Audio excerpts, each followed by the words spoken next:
Hi, friends. This is your pal Scott Garibay, and today I want to talk about American politics, and I want to talk about Kendrick Lamar's halftime show. Really fascinating. All right, so I watched the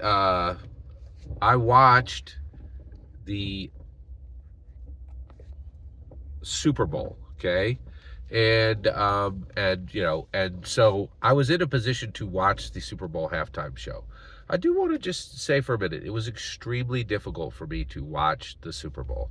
My family gave up on traditional television decades ago. And so now every time I need to watch a live sports event, it's like this big deal, right? And so now, one thing is, I was actually invited to go to somebody's house, but I was sick at the time, and I didn't want to expose them with my germs, so I had to watch it at home, and it was extremely difficult. So one, I will tell you right now, the NFL is, in my humble opinion, the only thing keeping traditional networks alive. I think literally networks would be dead without them. And they have this weird symbiotic relationship where the networks are still willing to pay billions for live sports. And live sports is like, oh, hey, this market that's still willing to pay billions, because I don't know if because right now there are no profitable streamers, right? Like the only profitable streamer in the world is Netflix. No, tons of streamers out there, right? But not one has proven or even reported that they made a profit. That's pretty astounding, right?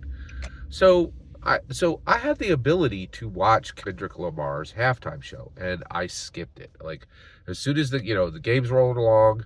And by the way, I live in Philadelphia, so Philadelphia Eagles, are now the world champions of American gridiron football. So that was delightful. I loved seeing that, right?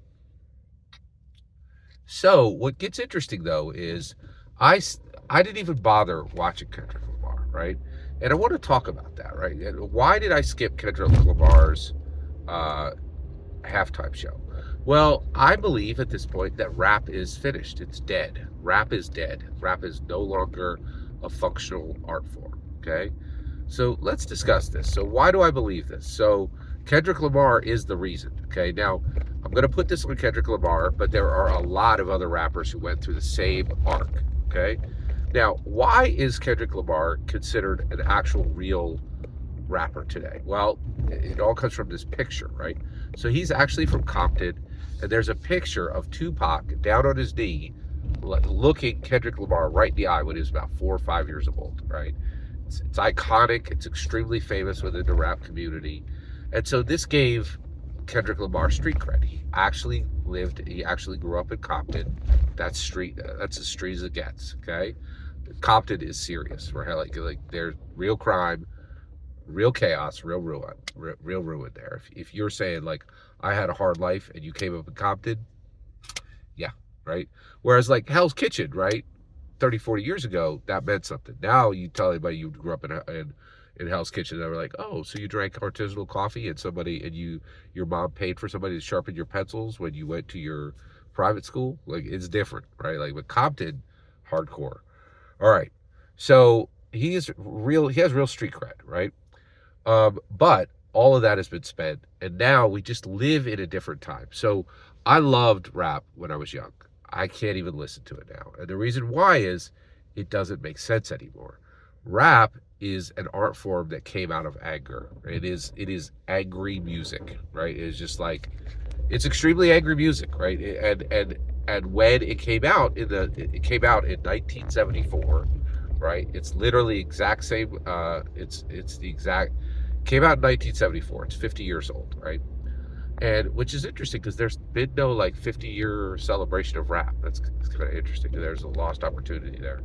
And maybe there wasn't because they know rap is finished. It's completely done, right? So when did rap die? Well, it was two things, right? So one, when it came out, the African American community were major contributors to rap, and I believe rap is fundamentally a African American art form, right?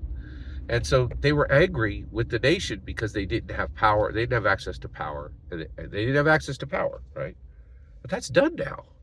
We had an African American president. Not only did he not get murked, right? which a lot of people thought would happen day one, right? But he was not only elected, he was reelected, which meant that the entire American, uh, the entire the entire American voting base said yes, we are comfortable with a black president twice, right? And we had a black president for 8 years.